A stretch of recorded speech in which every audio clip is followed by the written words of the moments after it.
I aim that I. All right, good morning, family. Welcome to Morning Devotion Light. Yes, we're still doing morning devotion. I don't care what anyone thinks. We're going to keep doing it because 7 years was the promise. And I think God has a lot of promises to us if we fulfill this condition. So let's begin by greeting our Heavenly Parent and true parents. 천지인 장부모님께 경배. 바로 가정맹세 1. 자녀급 주인 우리 가정은 참사랑을 중심하고 본향 땅을 찾아 본연의 창조의 상인 지상 천국과 천상 천국을 창건할 것을 맹세하나이다. 2. 자녀급 주인 우리 가정은 참사랑을 중심하고 하늘 부모님과 참부모님을 모시어 천주의 대표적 가정이 되며 중심적 가정이 되어 가정에서는 효자, 국가에서는 중심, 세계에서는 성인, 천주에서는 성자의 가정의 도리를 완성할 것을 맹세하나이다. 3. 자녀급 주인 우리 가정은 참사랑을 중심하고 4대 심정권과 3대 원권과 황족권을 완성할 것을 맹세하나이다. 4. 자녀급 주인 우리 가정은 참사랑을 중심하고 하늘 부모님의 창조의 상인 천주대 가족을 형성하여 자유와 평화와 통일과 행복의 세계를 완성할 것을 맹세하나이다. 5. 자녀급 주인 우리 가정은 참사랑을 중심하고 매일 주체적 천상세계와 대상적 지상세계의 통일을 향해 전진적 발전을 촉진화할 것을 맹세하나이다. 6.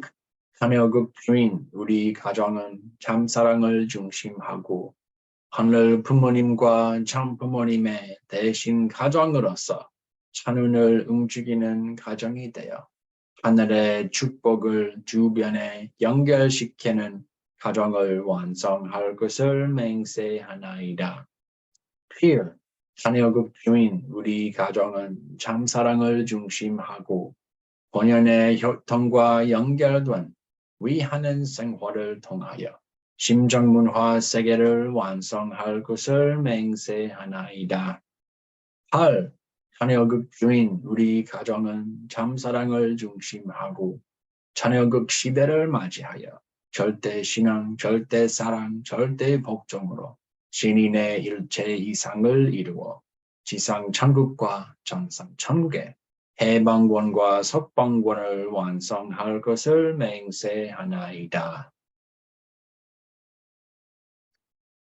Thank you. And to open us up with prayer this morning, can I invite up Dr. John Sonnenborn, if you would, please.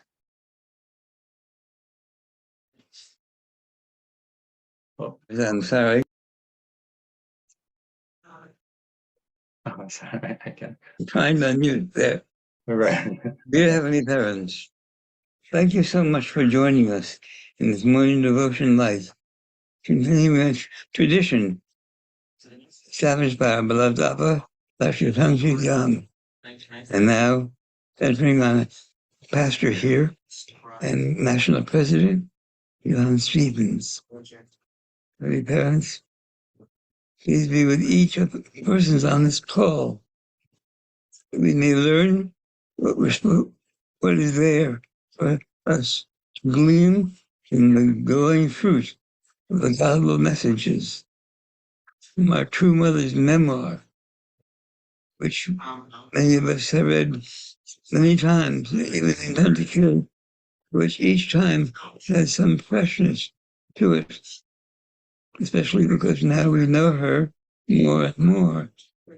So please be with her and our true Father and all the good saints in the spirit world that may also be participating in it, unknown to us. And so I offer this prayer in my name, John Andrew, son of Lord. Adieu. Amen. Aju. Thank you, Dr. Sonnenborn, for your prayer. Let's go into our breakout rooms and share our appreciation with each other and come back in 5 minutes.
Welcome back, brothers and sisters. I really hope you enjoyed your breakout rooms and had a good sharing.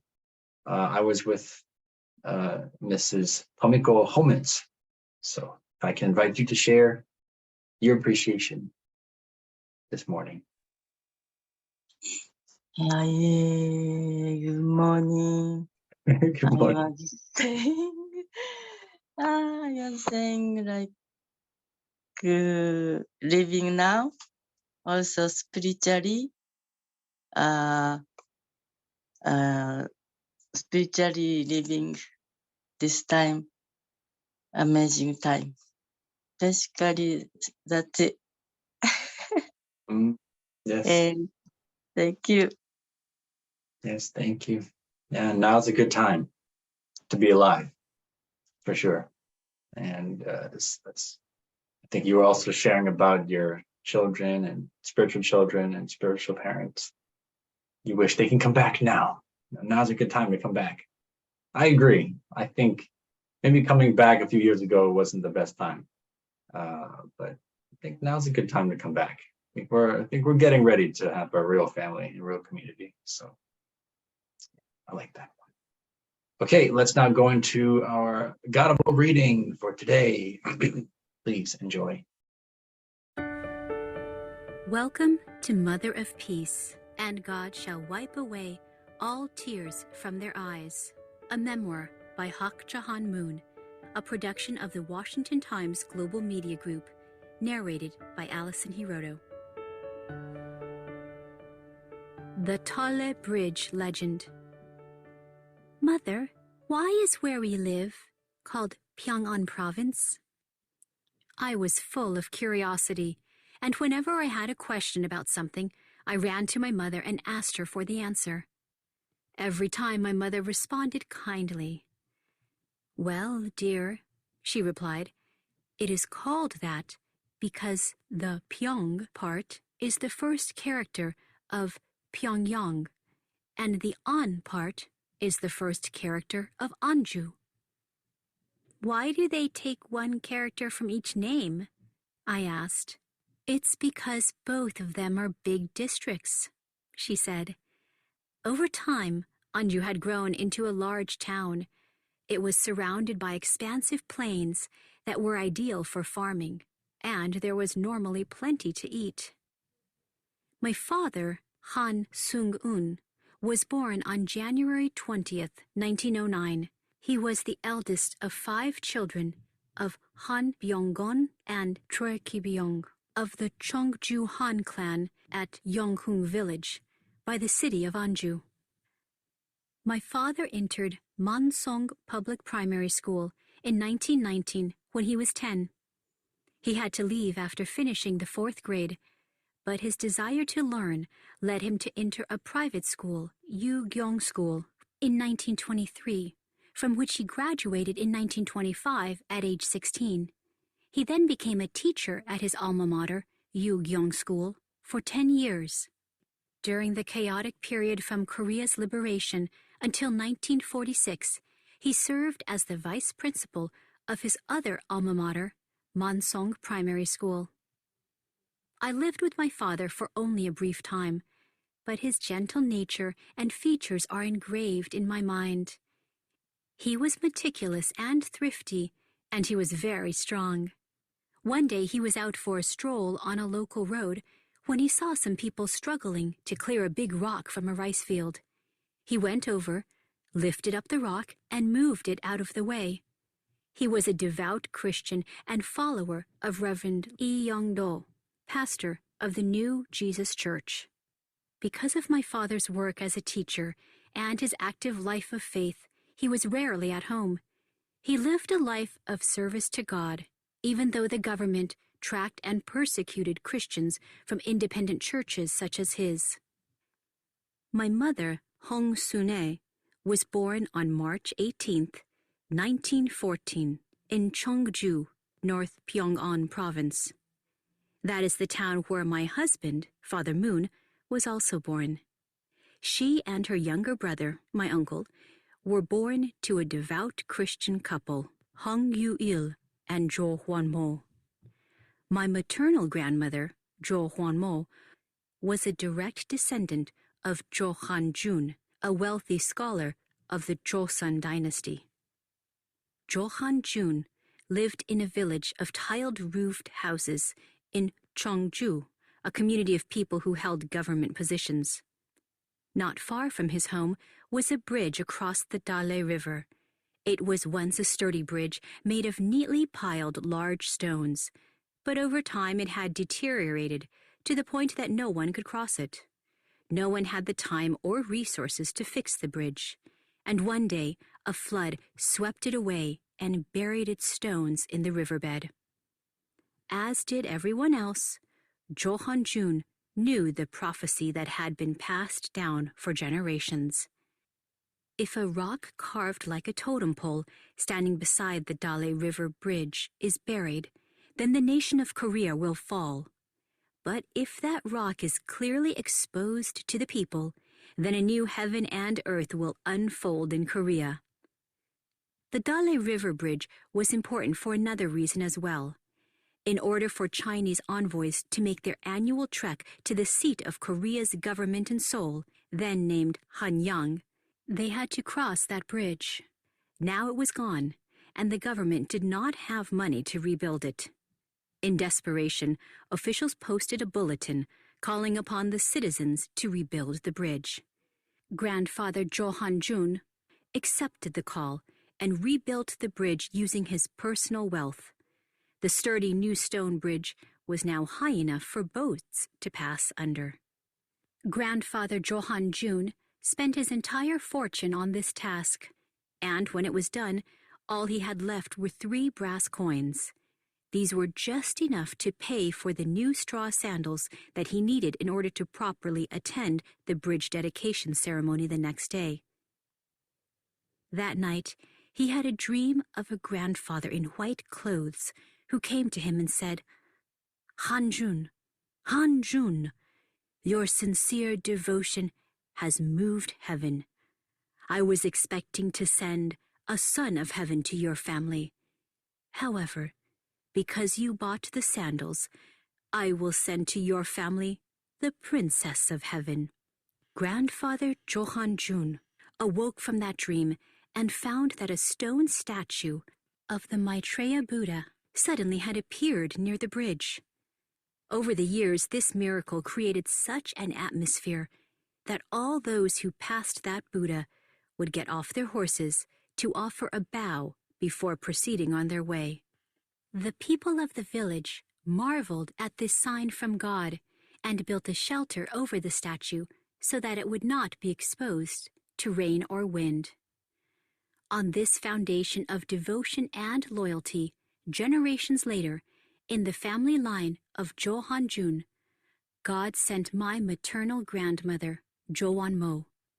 We 3 women, grandmother Zhou Wanmo, her daughter, my mother, and I, all had a very deep Christian faith. We were also the only daughters born into our families over 3 generations. The providence to bring about the birth of God's only begotten daughter on the Korean peninsula was based upon countless conditions of devotion that started long ago with my ancestors, Han Lan and Zhou Hanjun, and continued through the generations to this time. God is your Father. My sweet child, shall we go to church?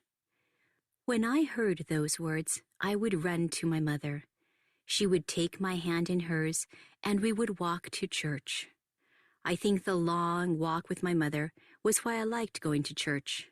One Sunday, as we arrived back at our village after church, my mother stopped in her tracks.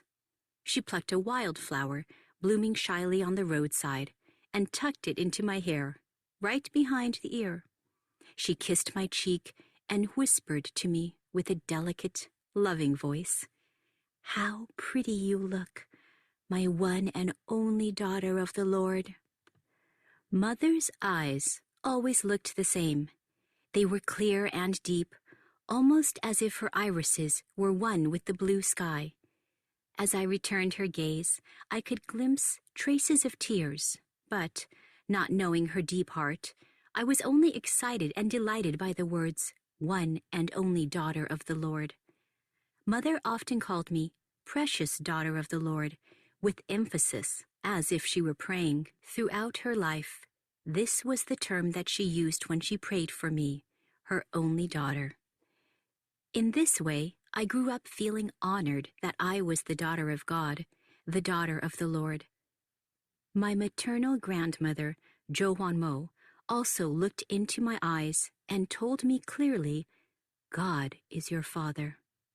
Because of that, whenever I heard the word father, my heart would burst in my chest.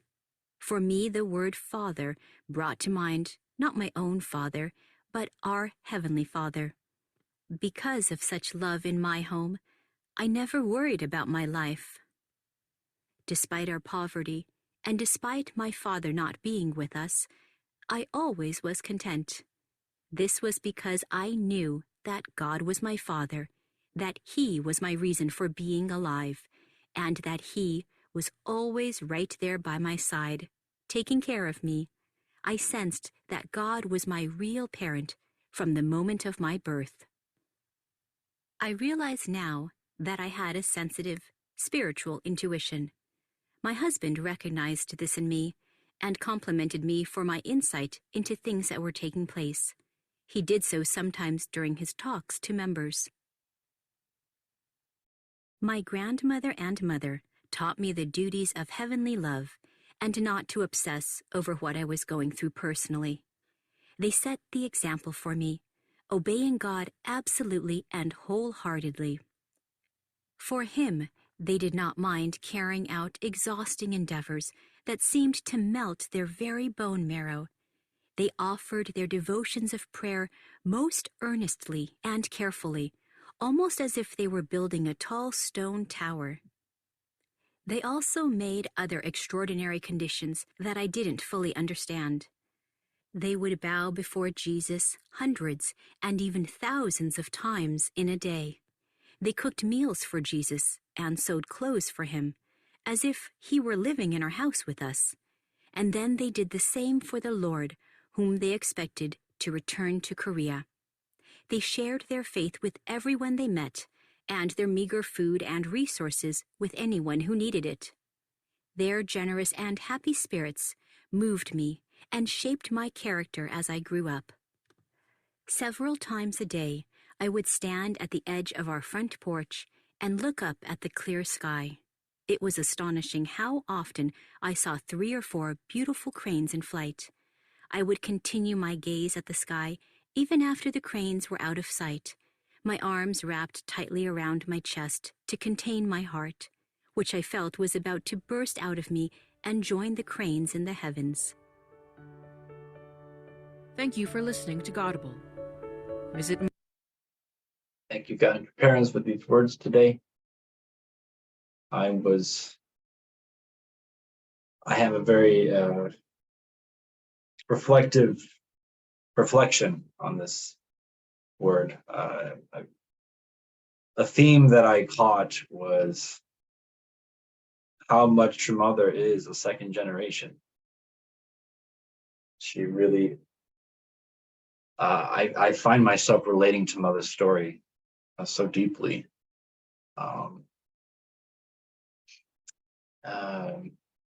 Just trying to understand the first generation. That was kind of,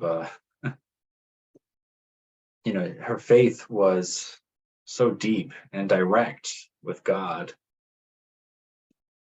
Yet she was in a world of restoration, of a restorational period, and just kind of observing and watching people, do all these conditions and, trying to untangle history and understanding lineage and all these things. But she did it as this pure daughter of God. So that's my theme. I highlighted this because I also relate to this. Whenever I had a question about something, I ran to my mother and asked her for the answer. What's funny is that I would, if I really need an answer to a question growing up, I would go to my dad, because he would just give me the answer with no emotion. Just like, he's like an encyclopedia. He just knew everything somehow. But I would go to my mom when I didn't really want an answer. I want someone to listen to me, and someone who was more interested in my growth and me than being smart or having the right answer. So I can relate to that. Just wanted to mention that. Maybe each of you are different. I don't know if you're a mama's boy or girl, or a mother's girl or boy. But yeah, that is the time when my husband, Father Moon, also was born. So I actually didn't know that Daimonim, or True Mother's mother, was born in the same place, same hometown as her father. I'm sure many of you knew that, but somehow I was reminded how intertwined their destinies are. So in a way, True Mother's mother is almost like she's like a matriarch for both father and mother, which also points to mother's special, the significance of our True Mother, who, there's some controversy now about how mother talks about her lineage like it was the primary and father is more like the secondary. But when I hear this, it kind of makes me feel, maybe it's true, because father's been preparing True Mother's lineage, and then out of this hometown, father was chosen to be with mother as the only begotten daughter, the first woman born without original sin, like Christ, like Jesus Christ himself. So I see this kind of pattern when I see this, the fact that True Mother's mother was born in Cheongju. Grandfather Jo Han Jun spent his entire fortune on this task.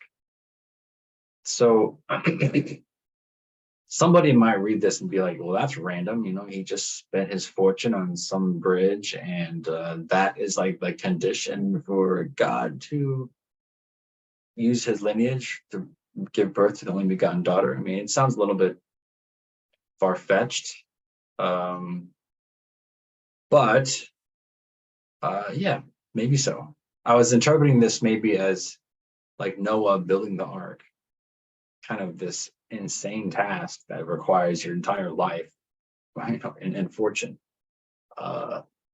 Became like a lesser condition, but comparable to Noah. Someone who is making this great offering to God, and it requires enormous faith. So that's what I thought. And because you brought the sandals, I will send to your family the princes of heaven. So again, this is a dream. So I think things are a little bit wacky. Dreams are not coherent. So this is probably a dream. And then I don't know. I just thought this was funny, and just then Buddha shows up.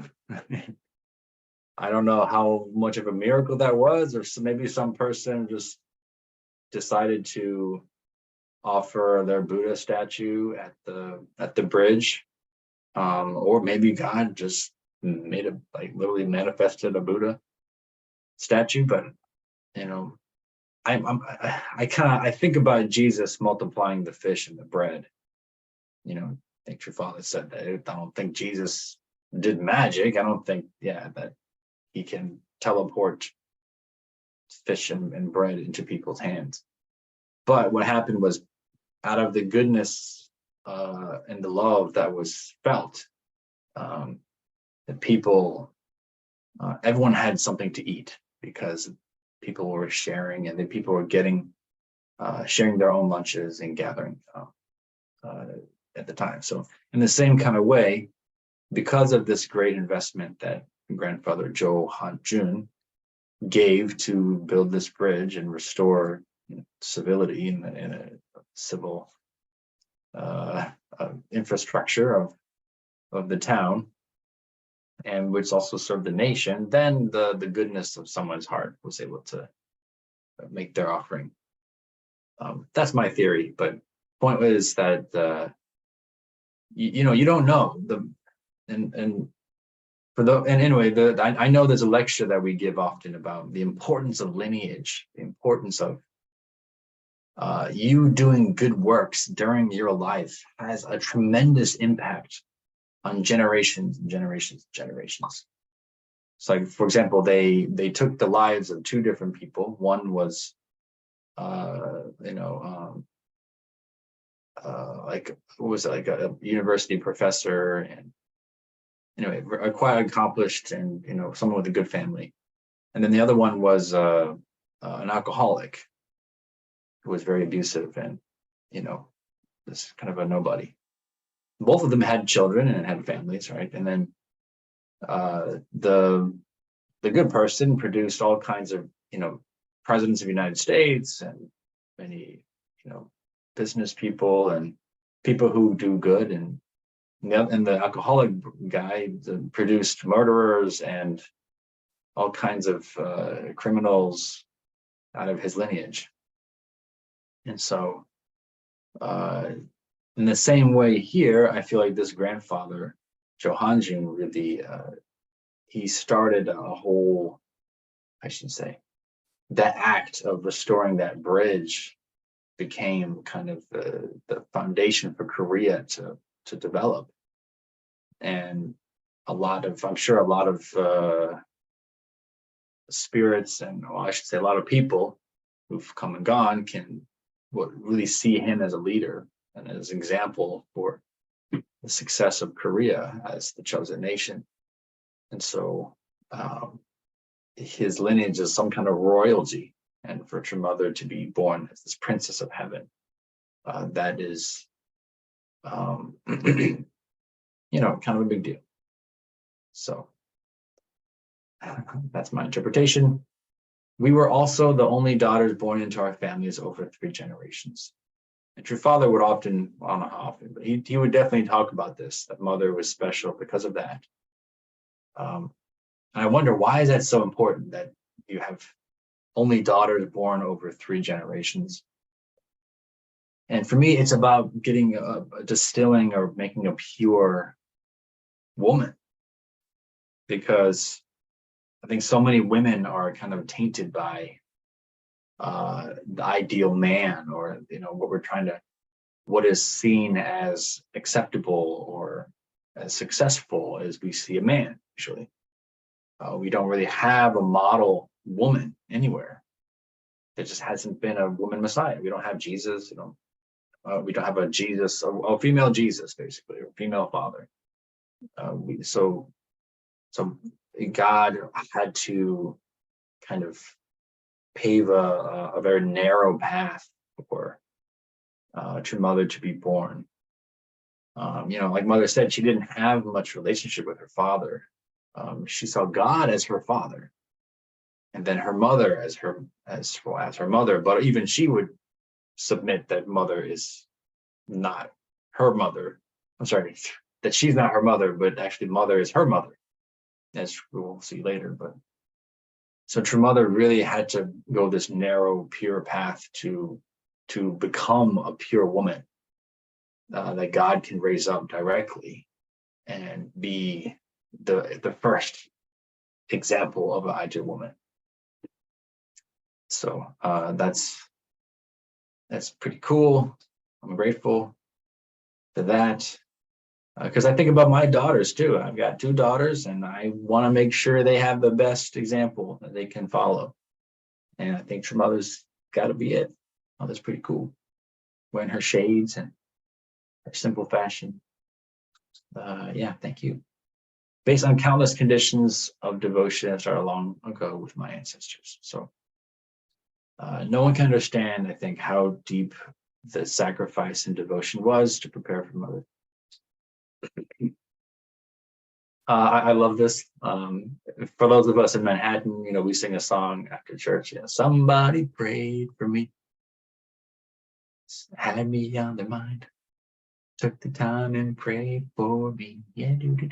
So this is True Mother's prayer for her. You know, the one and only daughter of the Lord, precious daughter of the Lord. You know, imagine a world where we pray for our children like that.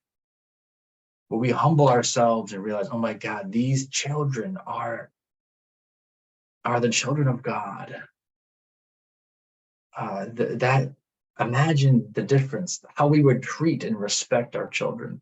Of course, we'll discipline them as well. It's not like we're going to let them get away with stuff. That's just not good parenting. But we would parent these children with deep respect, and know that we're the parents. We brought them into the world, but the joy is for us to represent God to our children. But when they get older and when we go to spirit world, we're all equal in the eyes of God, and we're all God's children in the end. So it's like, it makes such a difference. And I believe my parents prayed for me in this kind of way. You know, I know my parents, they didn't see me as just their kid. They really did see me as God's son. And I know that's, and I really saw God as my father. I did. I don't know why, but I wasn't so close to my dad. And I remember I was watching this heartfelt movie with a father-son relationship. And there's one scene where it's like really tearful. And I remember I was crying, and I wasn't crying for my dad. I was actually crying for God. How I missed that kind of relationship I had with God at one point. So it's I don't know, this movement and the traditions that we have, and this education is really special. But what it did do, I did feel I need to develop a better relationship with my dad, and you know, in a weird twist of fate, I was able to do that. But this is, God is your father. I mean, this is the education for parents. Raise your children like they're God's children. Yes, they're also your children, but God's going to use you to raise them. That's the point. And it's a beautiful thing. They also made, I love this one. They also made other extraordinary conditions that I didn't fully understand.